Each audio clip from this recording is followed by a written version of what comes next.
Hello friends, आइए biology से संबंधित 250 क्वेश्चन देखेंगे।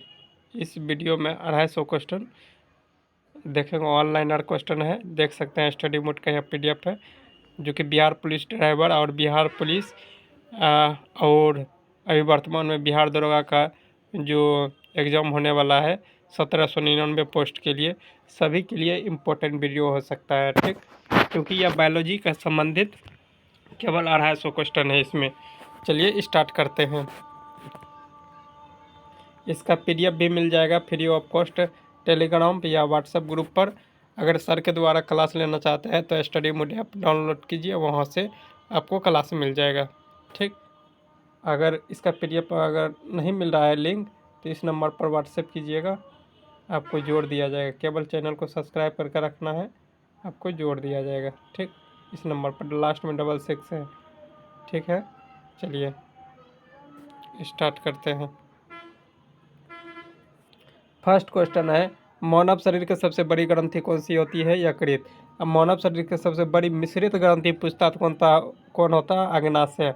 आगे है, रक्त लाल रंग किसके कारण होता है? हीमोग्लोबिन के कारण होता है।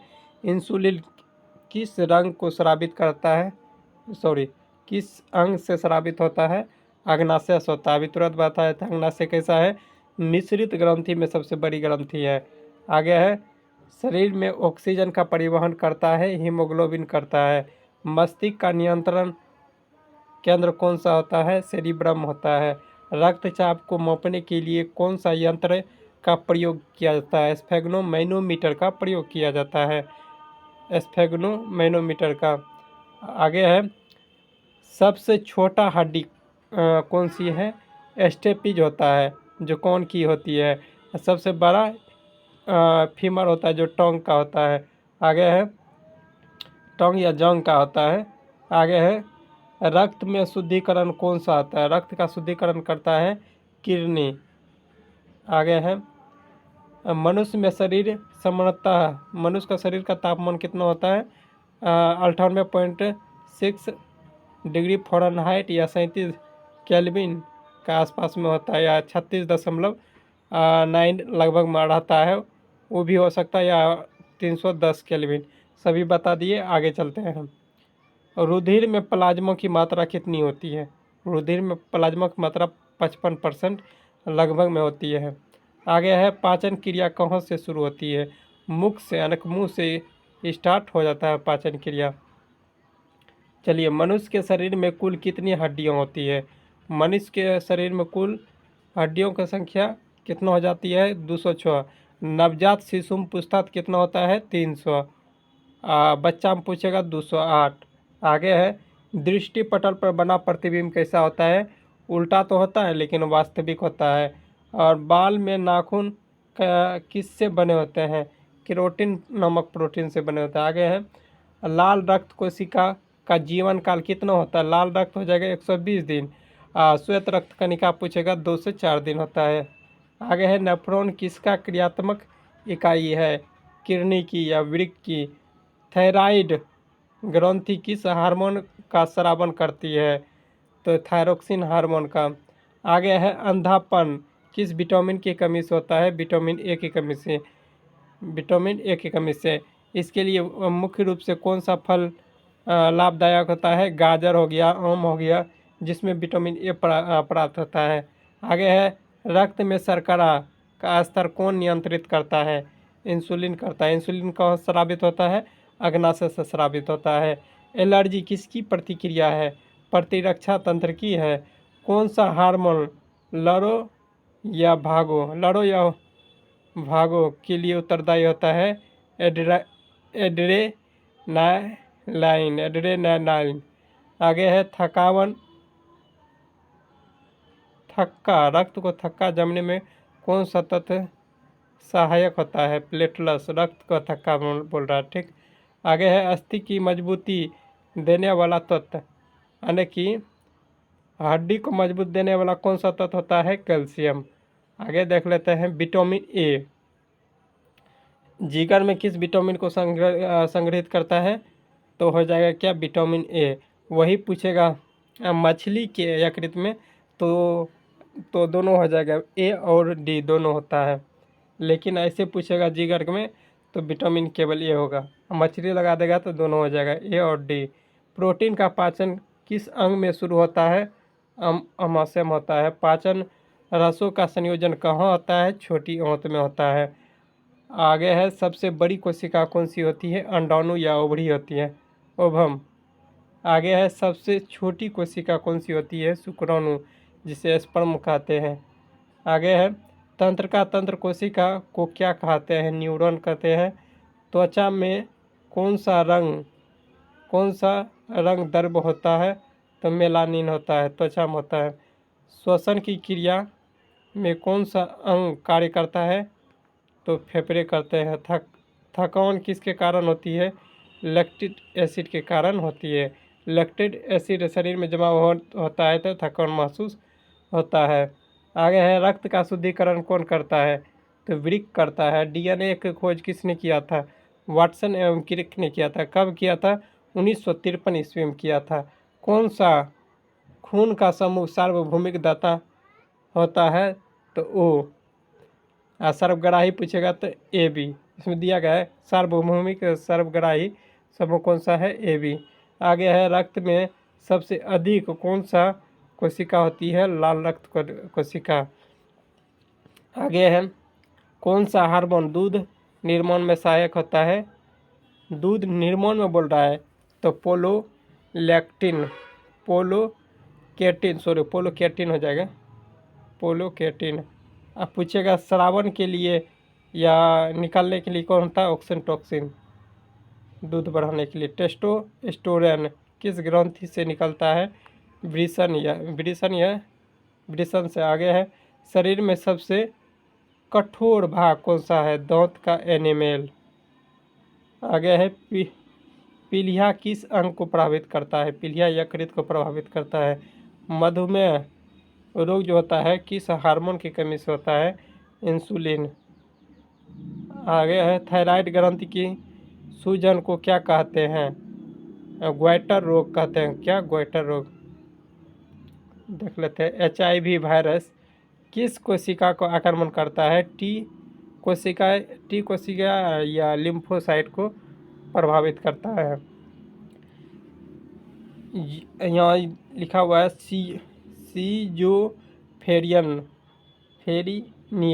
सीजोफ्रेनिया किस प्रकार की बीमारी होता है? मानसिक विकार होती है।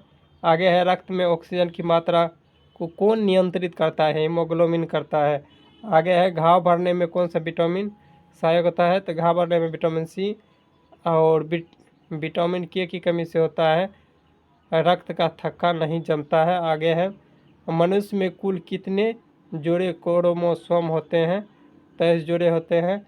गर्भ अवस्था का परीक्षण किस हार्मोन से होता है? तो HCG द्वारा। सूर्य के प्रकाश संश्लेषण की क्रिया में कौन सा गैस अवशोषित करता है? कार्बन डाइऑक्साइड हो जाएगा। पादप में भोजन का भंडार किस रूप में होता है? स्टार्च के रूप में होता है।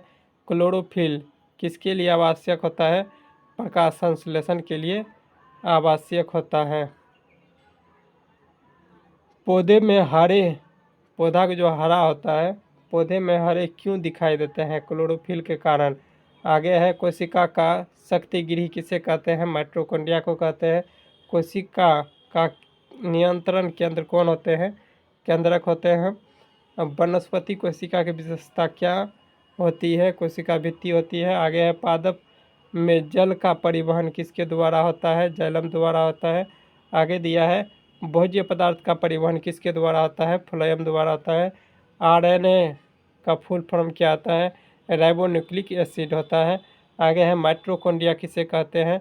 ऊर्जा गृह को कहते हैं। कोशिका का सिद्धांत किसने दिया था? स्लाइडेन एंड स्वर्ण ने दिया था। स्लाइडेन एंड स्वर्ण ने दिया था कोशिका सिद्धांत की को। आगे है, प्रकाश संश्लेषण के उत्पाद क्या होता है? Glucose plus oxygen. आगे है,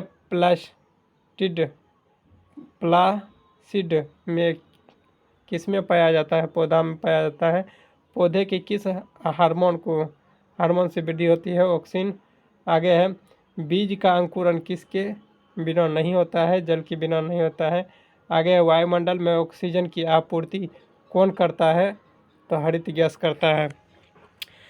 पूछेगा कि बीज के अंकुरण के लिए किसकी आवश्यकता नहीं होती है? तो प्रकाश की आवश्यकता नहीं होती है, ठीक, या ऑक्सीजन की आवश्यकता नहीं होती है। आगे है पत्तियों का रंग हरा किसके कारण होता है? क्लोरोफिल के कारण होता है। आगे है कवक में कौन सी रचना नहीं होती? क्लोरोफिल नहीं होती है। परागन के बाद क्या बनता है? बीज बनता है। डीएनए की डबल हेलिक्स संरचना किसने दिया था? वाटसन एवं क्रिक ने दिया था। आगे है डीएनए का पूरा नाम क्या होता है? डीऑक्सी राइबोन्यूक्लिक एसिड होता है। आगे है कोशिका की खोज रॉबर्ट हुक ने किया था कब? 1665 ईस्वी में। पत्तियों में जल का वाष्पीकरण की क्रिया क्या कहलाती है? वाष्पीकरण के वाष्पोत्सर्जन हो जाएगा। आगे बढ़ते हैं हम। क्लोरोप्लास्ट में कौन सा वर्णक होता है? क्लोरोफिल होता है। प्रोटोप्लाज्मा का नाम किसने दिया था? पुरकेंजे ने दिया था। आगे है प्रकाश संश्लेषण किस प्रकाश को तेजी से होता है? लाल और नीला की रोशनी में। आगे है शरीर की सबसे बड़ी हड्डी कौन सी होती है? फीमर होती है, पहले बता दिए थे। उमर जिसे उरु या अस्थि कहते हैं हम हिंदी में। आरएनए का कार्य क्या होता है? प्रोटीन का संश्लेषण होता है। आगे दिया है सजीवों में गुणसूत्र कहाँ स्थित होता है? केंद्रक में होता है। कोशिका की भित्ति किससे बनी होती है? सेल्यूलोज की। किस पौधे को बिना मिट्टी की उगाया जा सकता है? तो हाइड्रोपोनिक्स जिसे जल में उगाया जाता है, ठीक। आगे दिया है शरीर की सबसे बड़ी अंतःस्रावित ग्रंथि कौन सी है? थायराइड ग्रंथि। प्रकाश संश्लेषण की दर किससे प्रभावित होती है? प्रकाश और कार्बन डाइऑक्साइड की मात्रा और तापमान को। आगे देखते हैं ऑक्सीजन को छोड़ने वाली एकमात्र प्रक्रिया कौन सी होती है? प्रकाश संश्लेषण होती है। पादप हार्मोन की खोज किसने की थी? फ्रेडरिक वेट ने की थी। आगे है पौधों में वृद्धि का अध्ययन क्या कहलाता है? ऑक्सिनोलॉजी कहलाता है। आगे है पौधों में गति के प्रकार कितने होते हैं? तो 2 होते हैं, जैसे नेस्टी और ट्रोपिक होता है। गति का प्रकार नेस्टी एवं ट्रोपिक होता है, याद रखना है। शैवाल में किस प्रकार की कोशिका होती है? यूकैरियोटिक कोशिका होती है। कौन सा पादप हार्मोन वृक्ष के पत्ते को झड़ने के लिए उत्तरदायी होता है? एब्सिसिक अम्ल हो जाएगा क्या? या एब्सिसिक अम्ल या एब्सिसिक एसिड। आगे है राइबोसोम किसके लिए जाना जाता है? प्रोटीन संश्लेषण के लिए जाना जाता है। काइक जो है किस वर्ग के पौधे में आता है? ब्रायोफाइटा के वर्ग में आता है। आगे देख लेते हैं। आगे है जड़ का कार्य क्या होता है? पौधों को सहारा देना और जल और खनिज को अवशोषण करना। आगे है फलों को पकने के लिए कौन सा हार्मोन सहायक होता है? एथिलीन हार्मोन होता है, एथिलीन हार्मोन। आगे है बीज में भ्रूण किस भाग में होता है? भ्रूण पत्र में होता है। आगे है एक बीज पत्रीय पौधे में पत्ती की शिराएं कैसी होती है? समांतर होती है। आगे है द्विबीजपत्री पौधे में शिराएं कैसी होती है? जलिका जैसी होती है। कैसी? जलिका जैसी। जड़ों से पत्ती तक जल कैसे पहुंचता है? प्रासरण या आसंजक बल द्वारा पहुंचता है। ले जाता है जल कौन? जाइलम। आगे है जीन्स कहाँ पाए जाते हैं? गुणसूत्र में पाए जाते हैं जीन्स। आगे पौधों में पानी की कमी की अवस्था को क्या कहते हैं? मुरझाना कहा था। पौधे जैसे पानी की मात्रा कमी होगी तो पौधा मुरझाना स्टार्ट हो जाएगा। सेकंड पार्ट भी मिलेगा जल्द ही अगला वीडियो में, उसमें टोटल 150 क्वेश्चन रहेगा, ठीक। चलिए मिलते हैं नेक्स्ट वीडियो में, तत्काल के लिए जय हिंद।